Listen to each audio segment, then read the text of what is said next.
JR news Telugu Guntur ప్రతినిధి. మా సంస్థ 2 ముఖ్యమైన సూత్రాలను బలంగా ప్రచారం చేస్తోంది.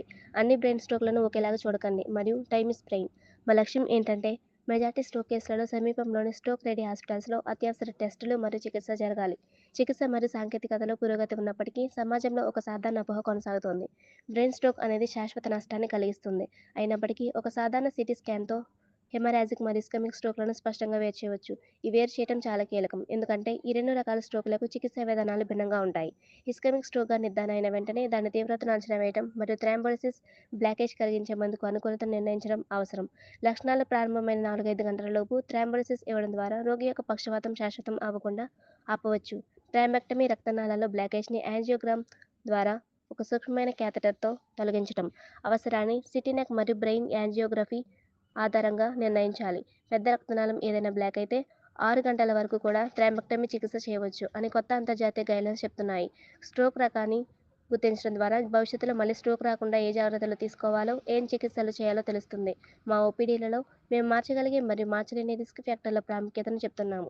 ఇవి గుండె మరియు మెదడు స్ట్రోక్‌లపై చాలా ప్రభావాన్ని చూపుతాయి. స్ట్రోక్‌లో ప్రతి ఒక్క నిమిషం విలువైనది. అందుచేత ప్రజలలో కొత్త రకమైన వైద్య విధానాల గురించి అవగాహన పెంచడం ముఖ్యం.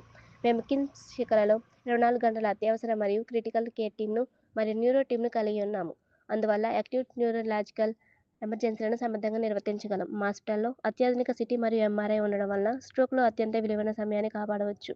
కేస్ స్టడీ 45 సంవత్సరాల రోగి షుగర్ మరియు బీపీ సమస్యలతో బాధపడుతూ ఆటో డ్రైవర్‌గా పనిచేసే వ్యక్తి 19/5/2025 మధ్యాహ్నం 12 గంటలకు ఒక్కసారిగా ఎడమ చేయి మరియు ఎడమ కాలు పూర్తిగా పడిపోయి పక్షవాత బాధితులయ్యారు. ఆయన సాయంత్రం 5:30కి మా హాస్పిటల్‌కి చేరుకున్నారు. మేము చెకప్ చేసినప్పుడు మెదడుకు రక్త సరఫరా చేసే ముఖ్యమైన ఆర్టరీస్‌లో ఒకటి బ్లాక్ అయిందని గుర్తించాం. మా neuro sciences team doctor Pradeep Reddy neurology, doctor Lakshman neuro surgery, doctor Vivek Lanka neuro interventional radiology వెంటనే రోగిని స్టెబిలైజ్ చేసి మెకానికల్ థ్రాంబెక్టమీ అనే చికిత్సను చేశారు. తక్కువ సమయంలోనే బ్లాక్ అయిన రక్తనాళాన్ని తెరిచి మెదడు కుడివైపుకు రక్త సరఫరాను పునరుద్ధరించారు. తర్వాత రోజు నుంచే రోగి బలహీనత నుండి అద్భుతంగా కోలుకోవడం ప్రారంభించాడు. తను 2 చేతులు, కాళ్ళు కదిలించడం మొదలుపెట్టాడు.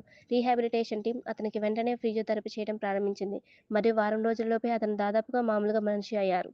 ఇంకొన్ని వారాల్లో పూర్తిగా కోలుకోవడానికి సిద్ధంగా ఉన్నాడు. 10 సంవత్సరాల క్రితం ఇలాంటి బ్రెయిన్ స్ట్రోక్ అకస్మాత్తుగా వచ్చే పక్షవాతానికి చికిత్స చేయడం అసాధ్యంగా భావించేవారు. అటువంటి రోగులు కొంత మెరుగుదల చూపించినా జీవితాంతం మంచానికే పరిమితమవుతారు. కానీ ఈ రోజు కొత్త సాంకేతిక జ్ఞానంతో పెద్ద నష్టాన్ని నివారించగలుగుతున్నాం. కొత్త జీవితం ఇవ్వగలుగుతున్నాం. ఈ కథలోని నీతి ఏమిటంటే బ్రెయిన్ స్ట్రోక్ నుంచి కోలుకునే అవకాశం ఉంది. కావాల్సిందల్లా సరైన సమయంలో సరైన ఆసుపత్రికి చేరుకోవడం మాత్రమే.